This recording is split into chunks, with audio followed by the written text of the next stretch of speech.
자, 제가 아까 10조 이상을 들여가지고 가덕도 신공항을 만든다고 오늘 발표한다.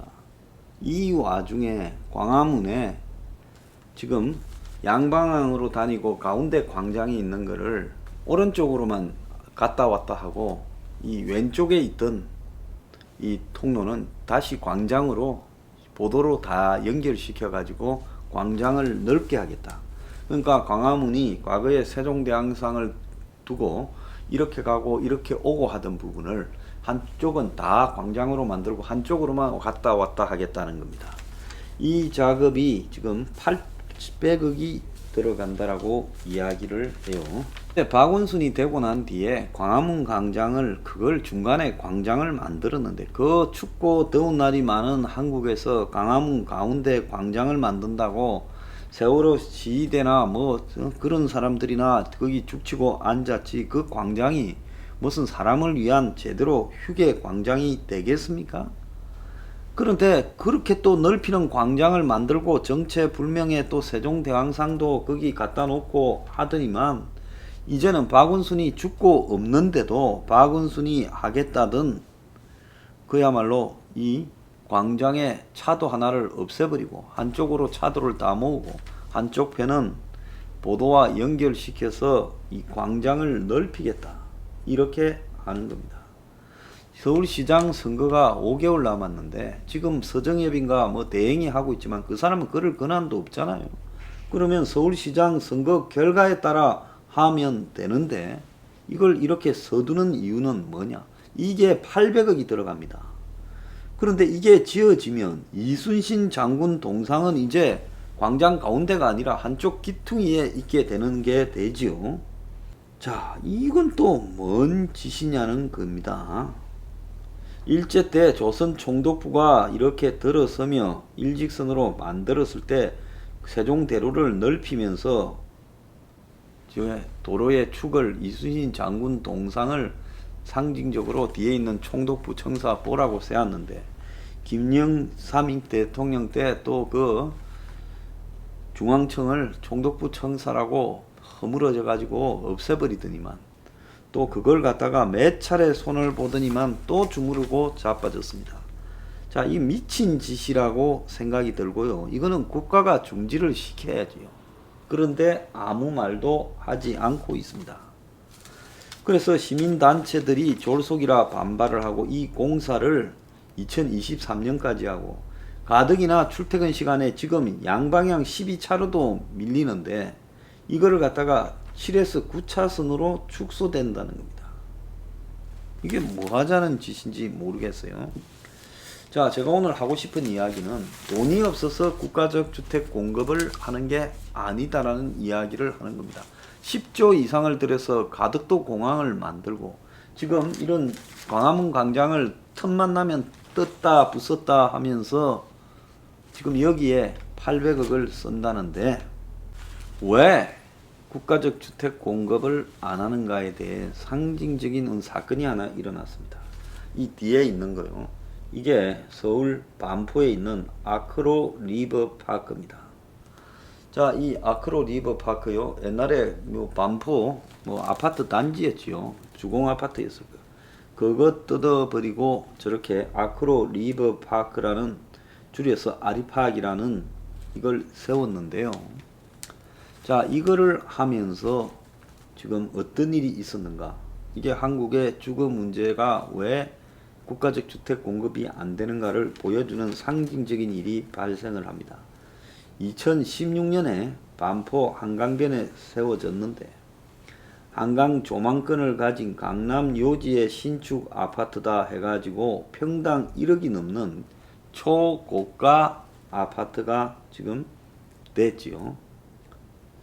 자, 이곳에서 너저분한 이 전의 전쟁이 6년째 계속되고 있다고 중앙일보가 보도를 했습니다. 재건축 과정에서 초과 이득이 1000억 이상이 나가지고 600억은 나눠 갖고 남아있는 400억을 가지고 조합원하고 스타 조합장이 쌈박질을 하고 있다는 거예요. 무슨 놈의 재개발에 초과 이득, 예전 이 하기 전에 자기들끼리 예상해서 이렇게 재개발해서 팔게 되면 분양은 몇 채고 여러분들이 갚는 거는 얼마고 그러고 나서 건축비는 얼마고 각종 비용은 뭐고 다 빼고 나면 얼마가 남는다 이렇게 계산이 되어서 갈 건데 초과 이득이 1,000억 이상이 남았다면 그야말로 이 아파트를 노다지 바가지 쎄한 거지요. 그러지 않겠습니까? 조합원이 아니고 사가지고 들어온 사람이 얼마나 비싸게 샀으면 초과 이득이 나왔겠느냐. 그래서 자기들이 계산한 이득이 얼만데 이게 초과 이득이 생기면 어떻게 한다. 이걸 가지고 지금 명확하게 딱 떨어지는 기준이 없다 보니까 저것끼리 지금 소송 같다는 거예요. 그래서 조합원들에 따르면 남아있는 초과 이익금 중 150억 원 조합 임원진 10명 인센티브로 지급돼야 된다 하고 스타 조합장 한씨가 이야기를 했대요. 그러니까 조합원들은 인센티브를 요구하는 한씨의 태도가 협박에 가깝다. 지급 못하겠다. 이렇게 나오고 있다는 거예요.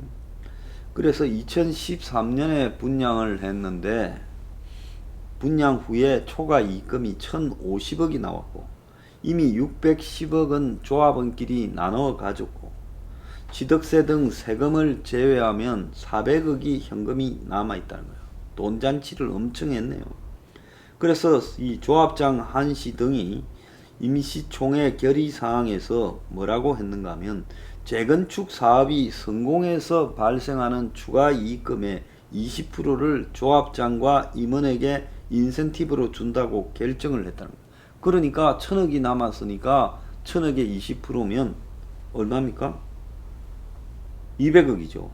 그래서 조합 측에 처음에는 초과 이익금 20%인 200억을 요구를 했다는 거예요.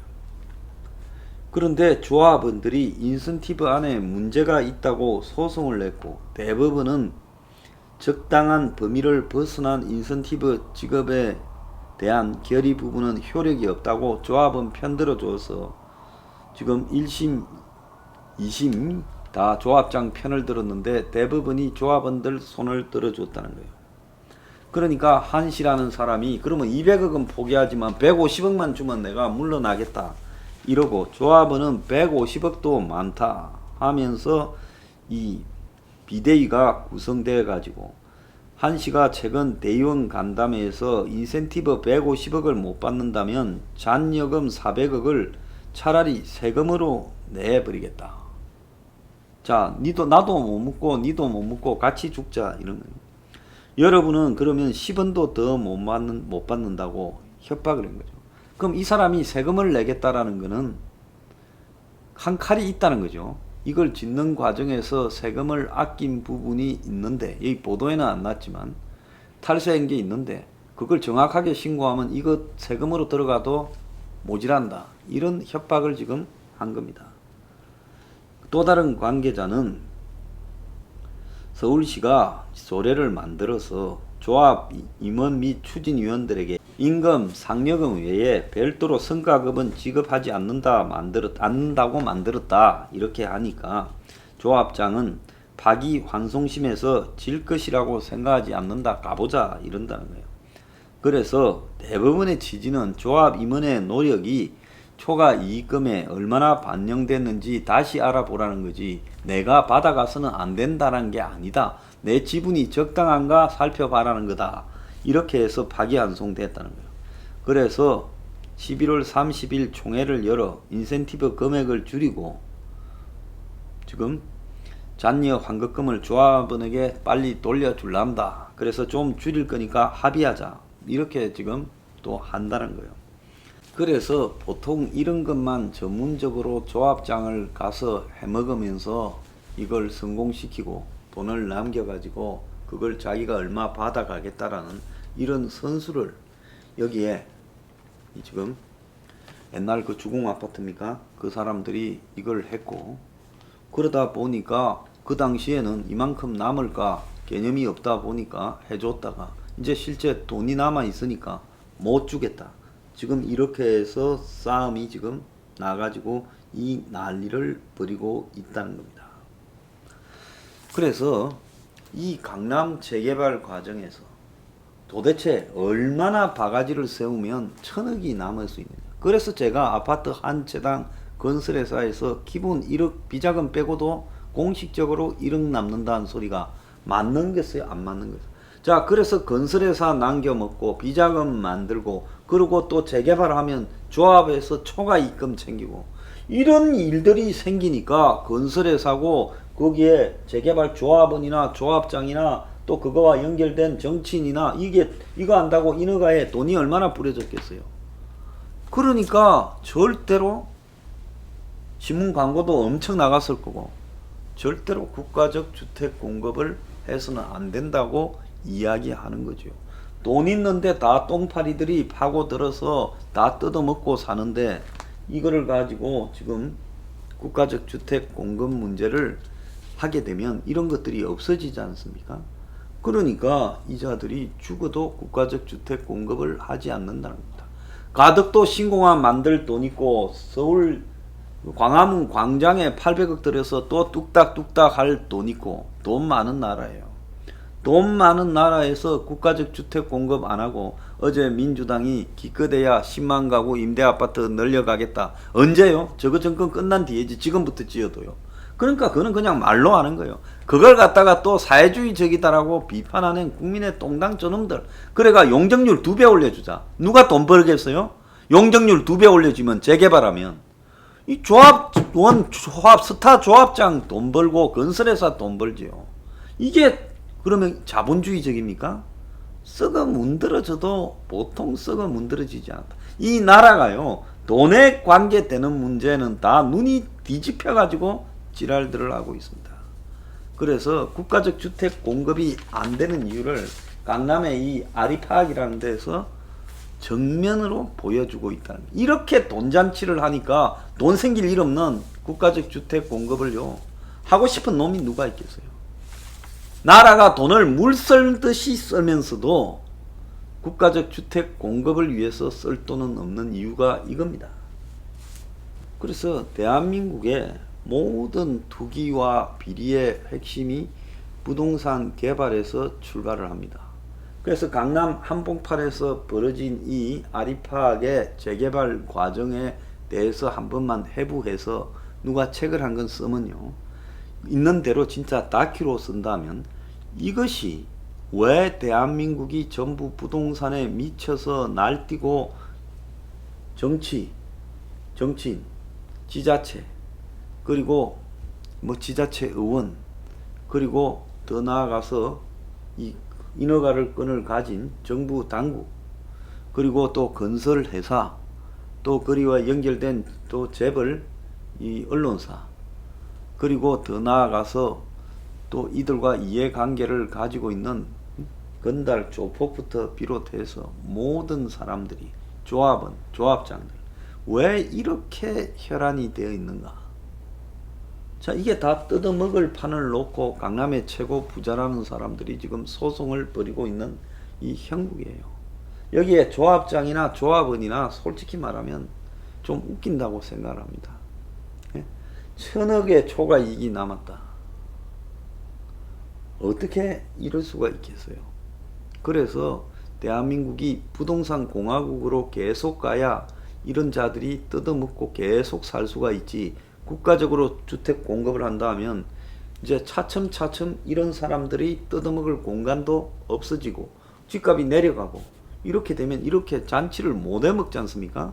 그러니까 투기해서 벌어먹고 재개발해서 뜯어먹고 이러는 놈들이 다 국가적 주택 공급을 하면 뜯어먹을 돈이 없으니까 죽어라고 이런 국가적 주택 공급에 대해서 말을 하지 않는 거고, 여야가요 단 한 놈도 흉내내는 놈 없어요. 딴 이야기 하면요 잘 받아서 제 의견이나 안을 저거 의견처럼 사는 놈들이 국가적 주택 공급에 대해서는 다 입을 다물고 있고 기껏해야 임대아파트 확대해가지고 사회주의니 합니다. 그러면 국가적 주택 공급을 하자는 제 주장에 대해서 국민의 똥당의 김종인이는 내가 묻습니다. 평소에 자신은 자본주의 사회의 탐욕에 비판적인 것처럼 해놓고 자기가 대표를 하고 있는 저 국민의 똥당이 지금 내놓는 부동산 대책이 용적률을 2배로 상향시켜주자, 400을 800으로 해주자, 600을 1200으로 해주자.